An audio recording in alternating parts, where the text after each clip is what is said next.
Hey guys, it's Tomotoda, and for today's video, I wanted to experiment with adding polymer clay canes to a keycap, which was actually inspired by a past video I made where I put polymer clay canes on my nails.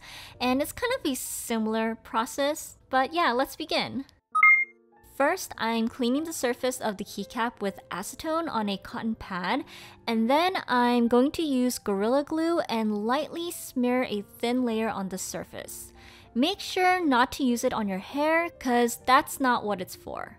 And then I'm going to press on some of my smallest clay canes. These are about 5 millimeters in diameter, but even still, I was only able to fit about 3 or 4 on each side.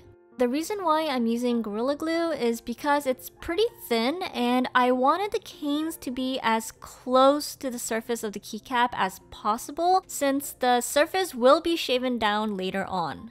Once the glue is dried, which actually doesn't take that long, I brushed on a thin coat of UV resin, just enough to cover the surface and to fill in the gaps, and then I cured it in my lamp for about 20 seconds so that it's hardened but still a bit sticky. Then I'm going to take a sponge and dab on these little hollow glitter flakes, which are, typically used for nails, and I'm going to try to fill up the surface as much as possible, specifically the white keycap areas. It did take some effort and time because it didn't stick on as densely as I would have liked it on the first try, and later on I actually ended up having to fill the rest in with a brush. But hey, eventually I got there. Next, I coated the whole thing with UV resin using a very light hand so that I don't budge or remove the flakes, and fully cured it. This is just to ensure that the flakes and everything are like stuck in place. After that, I added several thick coats of UV resin because I wanted to level out the plane.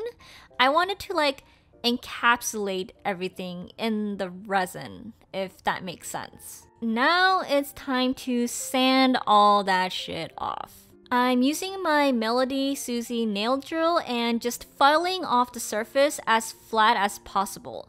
When it came to the sides, I tried to file it off as thin as possible to the original keycap surface without actually shaving off the entire clay canes, but that was easier said than done. After who knows how long, I got it down to this, and then I used a Q-tip dipped in acetone to clean off the surface. This is when I realized that I did shave off a few of the details. Nothing crazy, but some of the edges on the canes were gone. Either way, I was still pretty satisfied with the outcome for this so far because, it's an experiment and it was honestly going a lot smoother than I had anticipated. Now, to finish everything off, I brushed 3 thin coats of UV resin on top to get it smooth, shiny, and glossy, which also unfortunately does make the cap thicker than before, but I don't have a polisher or whatever tool. I've seen some people they have a polisher to polish the resin shiny, which I'm kind of envious of, but I don't have that, and this is the only method that I can use to make the cap bling bling in. Unfortunately, as you can see on the bottom, it is somewhat thick.